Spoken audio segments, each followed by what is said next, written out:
बात करते हैं गति अवस्था।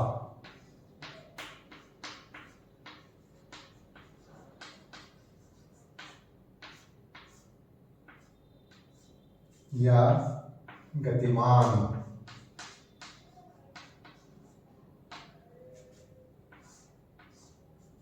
तो अभी हमने देखा स्थिति क्या होती है, यानी किसी भी वस्तु की जो किसी संदर्भ फ्रेम के सापेक्ष कौन सी जगह पर स्थित है उसको उसकी स्थिति हम बोलते हैं, उसको बोलते हैं पोजीशन, लोकेशन। अब हम बात करते हैं कि कोई वस्तु जो है वो गतिमान कब मानी जाएगी, कहलाएगी, या गति अवस्था में कब कहलाई जाएगी और स्थिर अवस्था में कब कहलाई जाएगी। अगर मैं आपसे पूछूं कि आप इस समय अपने घर में बैठे हैं तो इस समय आप गति में हैं यानी गतिमान हैं या स्थिर हैं, रुके हुए हैं या चल रहे हैं। बिल्कुल आप ठीक कह रहे हैं, मैं तो बैठा हूं कुर्सी में तो मैं स्थिर हूं, मैं गतिमान नहीं हूं। बिल्कुल ठीक कहा आपने। अब इसी समय अगर आप देखें, जो कार का एग्जाम्पल हमने लिया था कि अगर कार में अगर आप बैठे हैं और कार चल रही है तो आपके साथ जो ड्राइवर हैं, जो ड्राइव कर रहे हैं, या आपके डैडी हों या कोई भी हैं, या कार के देखें आप, तो क्या आप कार के सापेक्ष चल रहे हैं या रुके हुए हैं या स्थिर हैं? तो यानी बिल्कुल आप स्थिर हैं, आप बैठे हुए कार में। लेकिन अगर ध्यान से देखें, सड़क को देखें या सड़क के बाहर अगर देखें, कार से बाहर देखें आप, तो पेड़ पौधे पीछे की तरफ चलते हुए दिखाई देंगे आपको। इसका मतलब क्या हुआ कि आप चल रहे हैं और इसीलिए आप अपने घर से दूर होते चले जा रहे हैं। तो इसका मतलब क्या है, ये सापेक्ष है, रिलेटिव है ये दोनों। तो यदि आप ही अब जब कार में थे तो कार के सापेक्ष, कार के साथ जो सीट थी, जो आपके आगे ड्राइव करने बैठे हैं या बगल में बैठे हैं, उनके सापेक्ष आप, उनके संदर्भ में आप अपनी स्थिति को नहीं बदल रहे, इसलिए आपने कह दिया मैं रुका हुआ हूं, मैं स्थिर अवस्था में हूं। लेकिन जैसे ही हम कार से बाहर का संदर्भ फ्रेम लेते हैं, तो अगर हम पेड़ पौधे, बाहर सड़क को मान के चलते हैं संदर्भ फ्रेम, तो कार यानी कार हर समय जो है अपनी स्थिति बदल रही है। इसलिए आप भी कार के हिस्से हैं तो आप भी अपना स्थिति बदल रहे हो। इसलिए आपका फ्रेंड बोल रहा था कि भाई आप मेरे से इतने दूर हो गए, जो स्टैंड पे छूट गया था, आपको एग्जाम्पल अगर ध्यान हो तो इसलिए जब भी कोई वस्तु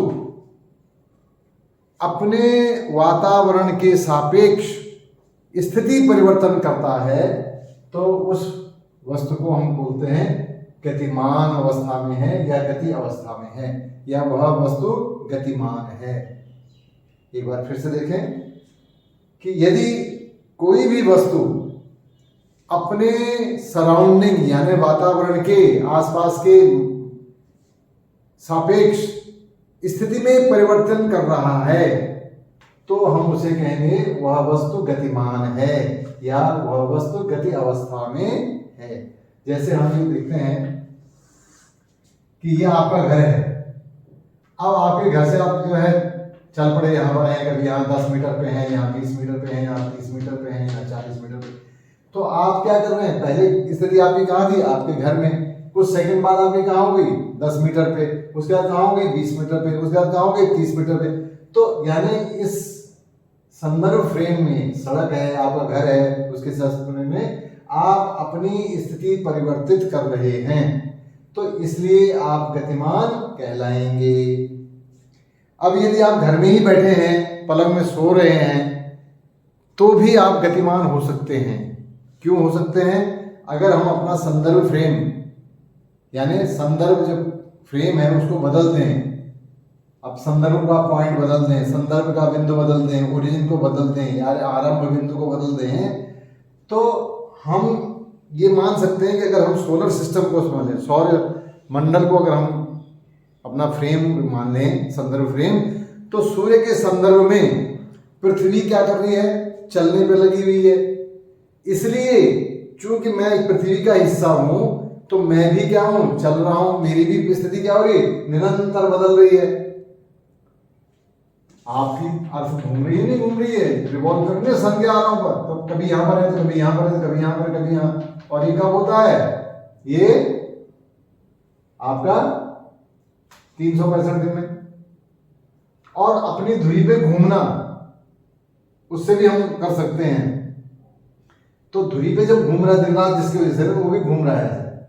जैसे आप सोचें, पंखा जो है जब चल रहा होता है तो एज ए पंखा, पूरा पंखा की अगर हम बात करें तो अपनी स्थिति को नहीं बदल रहा, लेकिन पंखे के ब्लेड के ऊपर आप एक स्क्रू लगा हुआ है, उस स्क्रू को अगर आप ध्यान से देखें तो वो निरंतर अपनी स्थिति को बदल रहा है। और इस समय जो उसकी गति है वो सरल रेखीय गति नहीं है, वो कैसी है, वृत्तीय गति है, यानी एक वृत्त में चल रहा है वो। इसी तरह से बर्थडे के दिन आप जो है बैलून लगा देते हो पंखे के किनारे पे, और जैसे पंखा चलता है तो बैलून में क्या होता है, घूमने लग जाता है चारों तरफ। उस समय जो है बैलून जो है उसकी स्थिति क्या हो रही है, बदल रही है, वो भी क्या है, वृत्तीय गति में आ गया, तो गतिमान है उस समय वो। अब आता है स्थिर अवस्था।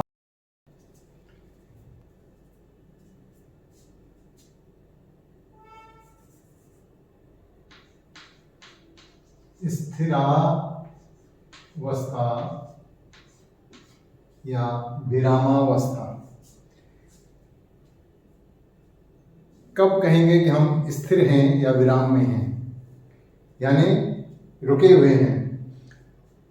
यदि आप, जैसे मैंने एग्जांपल दिया है कार का, अगर आप कार में बैठे हैं, चलती हुई कार में बैठे हैं आप, या चलती बस में बैठे हैं आप, तो कंडक्टर से जब आपने टिकट लिया, टिकट लेने के बाद आप एक सीट पर बैठ गए, तो अब आप विराम अवस्था में हैं या गतिमान अवस्था में हैं।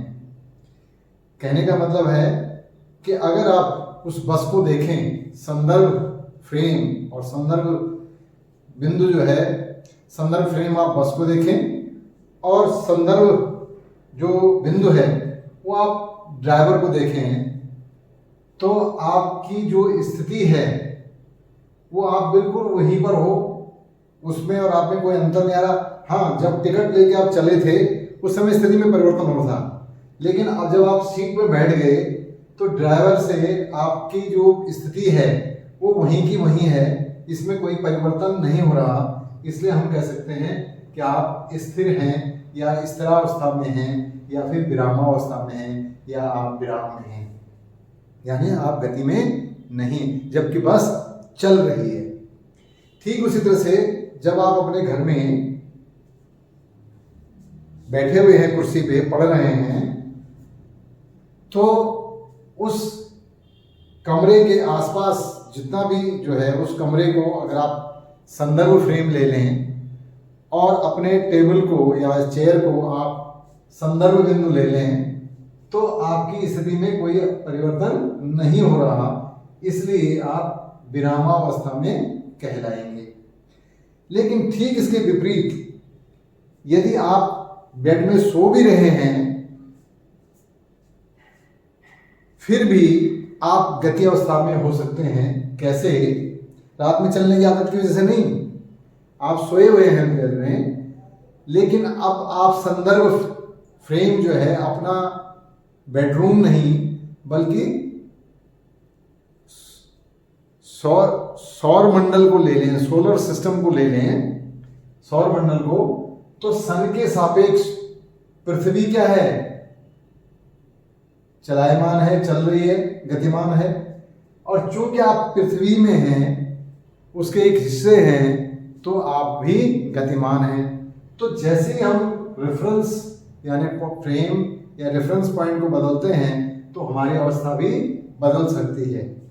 तो अब विरामावस्था को अगर हम परिभाषित करने की कोशिश करें तो यही निकलता है कि यदि कोई वस्तु अपने इर्द गिर्द के वातावरण के सापेक्ष स्थिति में परिवर्तन करती है तो वह गतिमान होगी, लेकिन अगर वह अपनी स्थिति में परिवर्तन नहीं करती है तो उसे हम विरामावस्था में या स्थिर अवस्था में कहेंगे। तो इसका फिर से एक बार दोबारा से हम बात करते हैं कि जब कभी भी कोई वस्तु अपने वातावरण के सापेक्ष यानी अपने इर्द गिर्द की जितनी भी चीजें हैं उनके सापेक्ष स्थिति में परिवर्तन नहीं करती है तो वस्तु विरामावस्था या स्थिरावस्था में कहलाती है, यानी वह चल नहीं रही है, वह रुकी हुई है। जैसे अभी हम ये कहें आपसे कि ये आपका घर है और आप 3 बजे भी यहीं पर हैं और 4 बजे भी यहीं हैं, तो क्या हुआ, स्थिर अवस्था में है। बीच में आप चले गए अपने दोस्त के पास, 5 बजे आप दोस्त के पास पहुंच गए। अब वहां दोस्त के साथ बैठ के आप पढ़ रहे हैं, आपका संदर्भ बिंदु भी आपका घर ही है। जब आप 4 बजे से लेकर 5 बजे के बीच में जब आप चल रहे थे तो उस समय आप गतिमान थे, लेकिन 3 से 4 के बीच आप क्या थे, स्थिर अवस्था में थे। अब 5 बजे आप दोस्त के साथ पढ़ने लग गए तो आप यहाँ बैठे हुए हैं, पढ़ रहे हैं और आपको 7 बजे हो गए और आप वहीं उसी के घर में हैं। तो आपके घर से आपकी जो स्थिति है वो उसके घर की है, तो वो स्थिति में कोई परिवर्तन नहीं हो रहा, इसलिए आप क्या है 5 से 7 बजे तक आप स्थिर अवस्था में थे। उसके बाद फिर आप घर लौटना शुरू करेंगे तो आप गति अवस्था में आने शुरू कर देंगे, क्योंकि आपकी स्थिति बदलती चली जा रही है। तो इस तरह से जब भी आप कोई ट्रेन में बैठे हैं और ट्रेन स्टेशन में रुकी हुई है, आप ट्रेन में बैठे हैं, तो ट्रेन के सापेक्ष और प्लेटफॉर्म के सापेक्ष आप विरामावस्था में हैं। जब ट्रेन चलने लगती है तो प्लेटफॉर्म के सापेक्ष आप गति अवस्था में आ जाते हैं, लेकिन ट्रेन को संदर्भ फ्रेम अगर हम लेके चलें तो ट्रेन में जो आपके साथ सह जो यात्री हैं वो बिल्कुल आपके साथ उतनी दूरी पे हैं, प्लेटफॉर्म में भी उतनी दूरी पे थे।